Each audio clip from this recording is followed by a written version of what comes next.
This video will demonstrate how to make a simple and effective tabletop forge out of a soup can.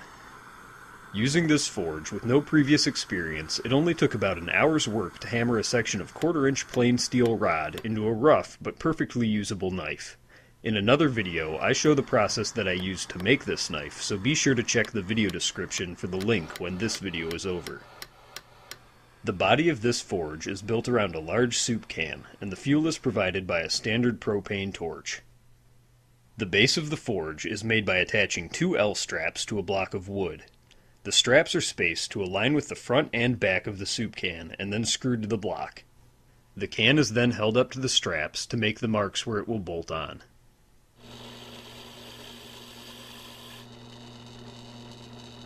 With the mounting holes drilled, it is a convenient time to drill a larger hole to thread in a 1/2 by 2-inch black iron pipe nipple.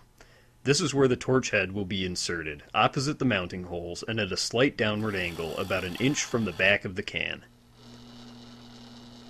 The soup can now be attached to the L-straps with bolts and washers. It's important that these are tightened securely.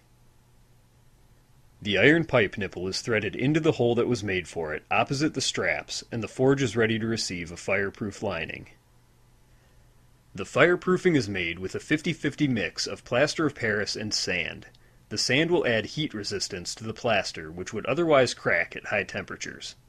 Enough water is added to this mixture to bring it to a soft clay-like consistency.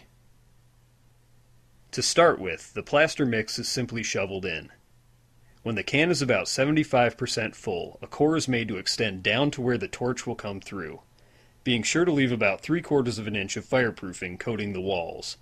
A spoon works as a great tool to smooth out the core and to widen it slightly on the inside so that the heat will stay contained for longer before exiting the narrow mouth. Before the plaster fully dries, any that might have clogged the torch vent is scraped out. A wet rag will clean away any of the plaster that might have dirtied up the outside of the forge. The forge is now complete, and the first burn will fully cure the plaster. Safety goggles are a must before starting. A spiral flame torch head will work best in this forge. The tip is inserted into the iron pipe until secured. If the air holes on the torch are near the tip, be sure that they are not covered. Because of carbon monoxide risks, this forge should only be used in a very well ventilated area. The forge is now ready for its first burn. Until the heat has driven all the water out of the plaster, the burn will be rather cold. Soon enough, however, this forge will be cooking at over 2000 degrees Fahrenheit, plenty hot for forging steel or glass. Be sure to check out how I made a knife using this forge by clicking the link in the video description, or by clicking here. If you get a chance, please leave me some feedback in the comments below, and be sure to subscribe for more how-to videos using everyday items. Thanks for watching.